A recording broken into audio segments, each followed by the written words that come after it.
Hello friends, নিজের শরীর স্বাস্থ্যটা একটু সুস্থ রাখার জন্য নিজের জন্য কিছু বাদাম কিনলাম এবং কতগুলো বাদাম কিনলাম এবং কত টাকার বাদাম কিনলাম ভিডিওটা শেষ পর্যন্ত দেখবেন। এই দেখেন, কাঠবাদাম কিনলাম। কাঠবাদামটা কিনলাম হলো 3 টাকা 79 পয়সা। তারপর কিশমিশ নিলাম কতগুলা, এটা হয়েছে কি আপনার 1 টাকা 15 পয়সা। তারপর আরেকটা কি নিলাম, এই যে এটা হচ্ছে আপনার কাজু বাদাম, এটা নেওয়া হয়েছে আপনার 4 টাকা 18 পয়সা দিয়ে। তারপর আরেকটা কি নিলাম, এই যে আরেকটাই বাদাম নিলাম, এটা পড়ছে আপনার হলো 3 টাকা 8 পয়সা।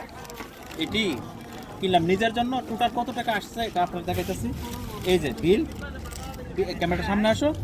টোটাল 12 টাকা 25 পয়সার বাদাম কিনলাম নিজের জন্য। আপনার প্রবাসে থাকেন, পরিবারের সুস্থ থাকার পাশাপাশি নিজের শরীরটা কীভাবে সুস্থ রাখবেন এটাও চিন্তা করবেন।